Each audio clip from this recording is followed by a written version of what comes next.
Doctor Qasim Qureshi वाकई से तल्लक है और जमात इस्लामी से मेरा तल्लक है। जमात इस्लामी में मैं 3 इलेक्शन लड़ चुका हूँ और आजकल मेरी जिम्मेदारी है डायरेक्टर तलकात आमा की। जी अच्छा, मैंने कुछ आपसे क्वेश्चंस पूछनी है, मुख्तसर से होंगे पॉलिटिक्स के बारे में। जी ठीक, तो शुरू करें? जी जरूर। अच्छा चलें, फर्स्ट क्वेश्चन है, to what extent do intra party election contribute to the development of merit based leadership within political parties? Within political parties जो है इंट्रा बेस्ड सिलेक्शन बहुत जरूरी होते हैं। किसी भी पार्टी के अंदर इंट्रा बेस्ड सिलेक्शन जो होते हैं उस पार्टी के अपने अंदर इलेक्शन का होना बहुत जरूरी होता है। उसके नतीजे में ग्रास रूट लेवल की जो क्यादत होती है वो ऊपर तक जाती है और उसके नतीजे में जो जमहूरियत का एक कल्चर प्रवान चढ़ता है माशरे में, एक तरक्की याफ्ता ममालिक में जिस तरह के हम देखते हैं, तो इंट्रा बेस्ड पार्टी से एक नई क्यादत सामने आती है और उसका होना बहुत जरूरी है। लेकिन बदकिस्मती से हमारे मुल्क में ऐसा नहीं होता।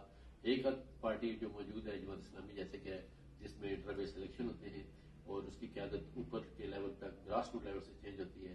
अभी भी मौजूदा मिसाल आपके सामने है कि सराजुल हक साहब जो है जो जमात के अमीर हैं वो इस वक्त नीचे से ऊपर गए हैं, एक कारकुन से ऊपर गए हैं।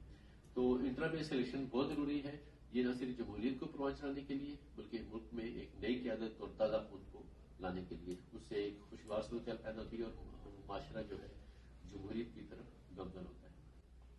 अच्छा, दूसरा सवाल आपसे मेरा ये है कि what reasons contribute to the public distrust in Pakistan political system?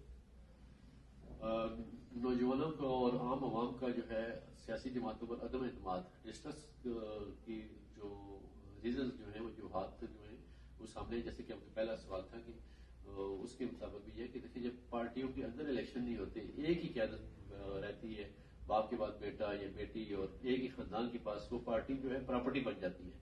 तो फिर उस पर अवाम का एतमाद मजरू हो जाता है। क्यादत चेंज न होना, नई क्यादत का न आना और अहल और समझदार लोगों का ऊपर न आना और मुल्क से जो वफादार लोग होते हैं, जो लायल लोग होते हैं, उनका ऊपर न आना, ऊपर की तरफ क्यादत की तरफ न आना, रिप्लेस न होना क्यादत का, ये बड़ा नुकसान होता है।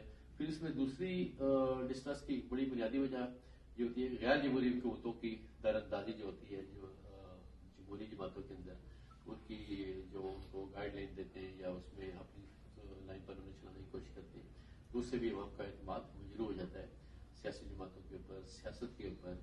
तो उसके नताइज जो है वो हमें देखने पड़ते हैं। अच्छा, what is the role of youth in political parties और the development of political parties? Role of youth in development of political parties या पॉलिटिकल पार्टीज के अंदर जो नौजवानों का जो किरदार है वो नहायत दर्जा अहम है। हमारे मुल्क की तकरीबन 60% आबादी नौजवानों पर मुश्तमिल है। पूरी दुनिया में नौजवान ही हरावल दस्ते का किरदार अदा करते हैं और वही पार्टीज के अंदर और मुल्क में फैसला कौन हैसियत रखते हैं।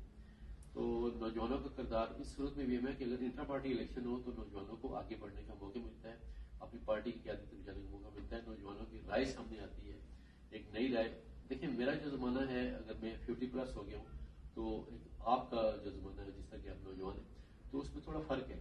हमारी जनरेशन थोड़ी जो गैप होता है, आप उसके मुताबिक बेहतर फैसला कर सकते हैं अपने हवाले से, अपने उस निज़ाम के हवाले से। तो ये मुशावरती जो निज़ाम होता है पार्टी के अंदर, इंट्रा पार्टी के अंदर, उसमें नौजवानों के किरदार इस सूरत में भी यह होता है कि वो जब आप उन्हें काम करने का मौका देते हैं, उन्हें आगे बढ़ने का मौका देते हैं, तो उससे मुल्क तरक्की करता है, एक जमहूरी कल्चर प्रमोट करता है। अगर आप जैसे कि हमारे मुल्क में तलबा यूनियन पर पाबंदी है, उसके नतीजे में हम देखते हैं कि एक डिस्ट्रस्ट की कैफियत हो जाती है पार्टीज के अंदर भी, इंट्रा पार्टी इलेक्शन भी नहीं है, नौजवानों को आगे बढ़ने का मौका भी नहीं मिलता, उससे एक अदम इत्मीनान की कैफियत पैदा हो जाती है। तो ये बहुत जरूरी है कि नौजवानों को अपना किरदार अदा करने का बराबर मौके मिलने चाहिए पार्टीज के अंदर, इंट्रा पार्टी और जमहूरियत के अंदर और मुल्क के और माशरे के अंदर। ठीक।